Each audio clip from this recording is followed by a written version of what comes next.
too bad. Well, that's not bad at all. Yeah. Nearly halfway up. And who won it? A guy from Thailand, huge in Thailand, actually. But he didn't even speak English, does he? He does speak a little bit of English, but you don't necessarily have to know the definitions of the words you play. You just have to know that it is a word, and he knows pretty much all the words, so... And what do you think of this argument that's developing now, Kevin, between Scrabble, chess, and crosswords? Which is better for the brain? Well, they're all very different. It's hard to compare them, really. Scrabble, you don't know what's on your opponent's rack. Like in chess, you have complete information. You know what's going on all the time. Well, yeah. And Kevin, chess players don't get Alzheimer's. Is that true, Pete? Yeah, well, there's studies going on at the moment into it. Well, I think really anything. John. I think really anything that you keep your brain active will help you not to have Alzheimer's when you get older. I mean, then again, Margaret Thatcher got Alzheimer's, and there couldn't have been many more active brains than hers. Yeah, scientifically proved. Kevin, you mentioned Countdown. Have you ever been on Countdown? Yeah, I did appear there a few years ago. And how did you get on? Well, I won my first 8 games, but then I was knocked out in the quarterfinals. So many weeks were you on the programme? Or many days, sorry, it was days. It's a daily show. 8 days to begin with, and then came back a few months later for the quarterfinals. And yeah, it was a great experience. Loved meeting everyone. Carol Vorderman. Oh yeah, she was very friendly. Yeah, she's lovely. And Kevin, wasn't there another Irish chap? I'm trying to remember him now. It could be you actually, who broke some record on Countdown by being the longest running contestant. His name eludes me, but that wasn't you, was it, Kevin? No, that was a guy called Tim Morrissey. Tim Morrissey? Yeah, he was very young when he appeared. I think he was 12 or something. Well, he's from Ireland? Yeah. Okay, so and where's your Scrabble club? Which one do you go to, Kevin? Well, I go to Clontarf. Oh, yeah. Sometimes. St. Gabriel's in Clontarf. Yeah, that's right. And you cannot get into the car park when the Scrabble club is on. It's so popular. I don't know if I'd go that far, but yeah. And I'm told now within seconds that Tim Morrissey is a member of Clontarf Sea Scouts, so is my daughter. So I presume, I don't know if they're the same age group, but if Tim Morrissey was the longest running contestant, Irish contestant on Countdown, we'll have the discussion with him as well. But as far as you're concerned, Kevin, Scrabble beats it all. Well, for me personally, okay. Yeah. What's the highest number of points you got for a single word?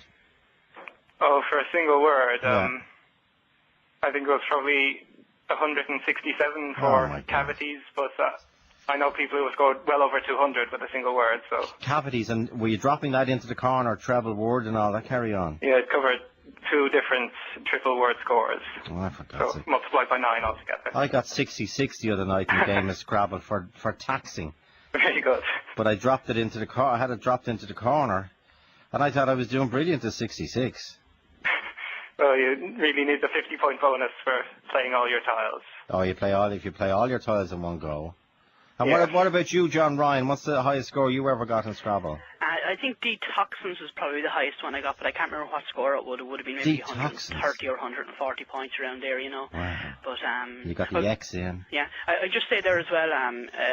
There may be some people listening, like, and I'm thinking about Scrabble. There's actually a lot of there's quite a few Scrabble clubs now around the country. They're in Dublin, Cork, Galway, Wexford, Belfast. So you can check on the Irish Scrabble website and find out the details of them. We're always looking for newcomers, and we actually have a newcomer Scrabble event next weekend in Dublin as well. So if there's anybody thinking, and where's the event on in Dublin? This Irish Champion. It's on the Chapel Lizard Hotel in the West County. The West County, okay. Yeah. So the All Ireland Championship is going to be happening, but along beside that. And that's where Kevin is going to defend your title. That's right. So people can come along and see what we're at, and meet us. There's an Irish Chess Union website as well. Okay. and who's a top-class chess player? Who? Michael Flatley. Oh, of course. He's brilliant at everything. He's almost professional standard as a chess player. Wow. And Bono is a very keen player, but he's not very good. He's a very keen guitar player as well. But Peter, who's the Irish chess champion at the moment? Colm Daly is his name. Okay. So we have a Russian Grandmaster living here in Blackrock. Oh, do we? Oh, I didn't know that. Yeah, he's been here for about 15 years. So he's the top player in the country. He plays for Ireland now. Super. And we have 5 international masters. And somebody said the Irish drafts champion, the world drafts champion is Irish. What would you think about drafts, Peter? Well, comparing drafts to chess is like comparing pool to snooker. So you look down on it, do you? There's a finite amount of positions that can be reached at drafts, and they even make them start from certain openings because they've exhausted all the possibilities in others. Drafts is a good game. Any board game or any game that you use your mind is good, but it doesn't. It's like pitch and putt compared to golf. Okay. But Joe, what's great about the board games is, in this recessionary time that we have, a board game is a fantastic cheap hobby. It's absolutely brilliant. You go down to your toy shop, £5, £10, £20, you can buy a board game.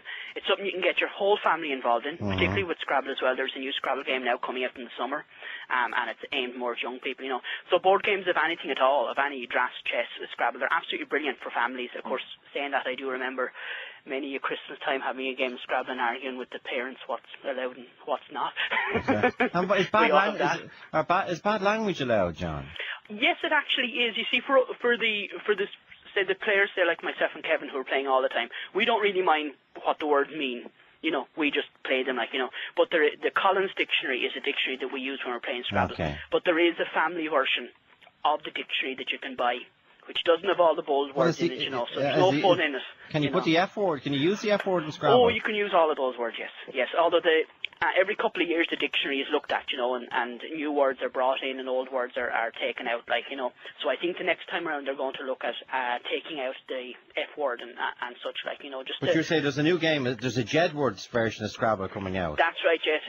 There's a new Scrabble game coming out. Mattel are bringing it out in the summer, and it's going to be aimed more at young people, and it's causing a little bit of controversy. Okay, but you can use Jedward and Beyonce and yes, you can use all nouns and names, so really anything belong with a capital letter, So it's going to make the game just a little bit more accessible to young people in particular. It's not going to change the normal game of Scrabble, But then again, there's a lot of words that are allowed in Scrabble. Joe, you're allowed in Scrabble.